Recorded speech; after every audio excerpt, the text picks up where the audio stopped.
Quand on crée un mot, on crée toujours, on rend visible des phénomènes. Les mots permettent de mieux voir. Alors, par exemple, quand le mot tétanie a été créé dans les années 60, la tétanie, la contracture de certains muscles parce que les gens étaient très anxieux, a été expliquée par un déficit en magnésium et bien sûr, l'industrie pharmaceutique a fourni des cachets de magnésium qui étaient censés guérir la tétanie. Or, la France est le seul pays qui a rendu visible ce phénomène en créant un mot, la tétanie, qui a profité à certains laboratoires. Mais je crois que c'est vrai pour toute la médecine, c'est même vrai pour tous les concepts. Quand on a mis en lumière le mot résilience, tout le monde s'en est emparé.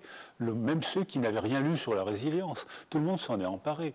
Dès qu'une expression, dès qu'un mot est lancé dans la culture, il éclaire un segment de monde et tout le monde s'en empare jusqu'à l'absurde. Et quand on fait une découverte, on généralise toujours cette découverte jusqu'à l'absurde. On découvre... Alors là, il y a peut-être une démarche coupable de la part de tous les scientifiques et de tous les gens qui parlent. C'est-à-dire qu'on constate quelque chose qui est partiellement vrai et on en fait une généralité totalement fausse. Alors, quand on découvre l'effet des antibiotiques, c'est une vraie découverte. Et on en donne tellement qu'on provoque des effets secondaires des antibiotiques. Et on accuse les laboratoires, alors que c'est nous tous qui avons participé à l'abus d'antibiotiques. Quand on découvre l'effet tranquillisant de certaines substances, des gens de commerce font des catégories pour mieux prescrire les médicaments. Ces médicaments soulagent.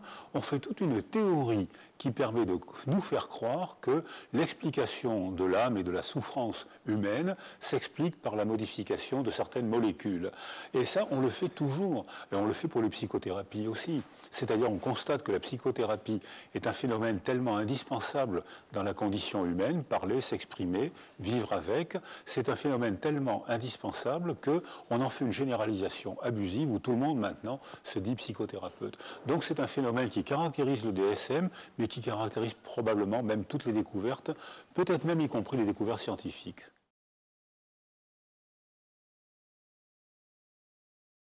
Alors l'industrie pharmaceutique est celle qui actuellement assure pratiquement tous les enseignements post-universitaires des médecins et des psychiatres. Elle prend la place d'une défaillance de l'université. Si l'université organisait et assumait la formation post-universitaire qui est légale des médecins et des psychiatres, les laboratoires pharmaceutiques auraient moins de pouvoir. Les laboratoires pharmaceutiques ont découvert, on va dire, toutes les substances qui ont permis l'amélioration de notre condition humaine, de l'espérance de nos vies, et qui soignent beaucoup de maladies. Donc c'est un vrai progrès. Mais les impératifs commerciaux de ces laboratoires privés ont trop abusé de ces vraies découvertes et on fait des fausses découvertes avec des faux médicaments, avec des faux concepts, en inventant des fausses maladies pour prescrire des molécules qui ne soignaient pas du tout. Mais ça, c'est l'abus que je signalais, que je proposais tout à l'heure, c'est-à-dire qu'on découvre quelque chose qui est partiellement vrai et on en fait une application qui est totalement fausse. Alors, le monde psychique pose tellement de problèmes de nature hétérogène, biologique, affectif, développemental, psychologique, social, culturel, que ça fait la représentation d'un monde psychique impensable.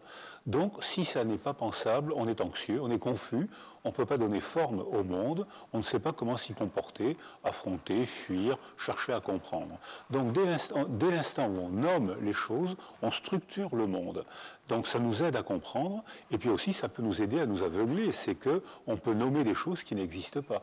Donc, on a toujours tendance à nommer ce qu'on ne comprend pas, et on se sent mieux quand on nomme ce qu'on n'a pas compris. Ce qu'on a fait avec la maladie mentale, qui est apparue très tard dans l'histoire humaine, sauf la mélancolie, qui, depuis l'Égypte ancienne, depuis Hippocrate, est nommée de la même manière et décrite de la même manière. Et l'épilepsie, qui, depuis le papyrus d'Hébers, depuis les anciens, est toujours décrite de la même manière, mais qui a été interprétée de manière différente. C'était la visite par les dieux, ça a été une maladie du cerveau, c'est une maladie relationnelle, mais à chaque fois on a besoin d'une explication pour que nous, thérapeutes, on se sente mieux.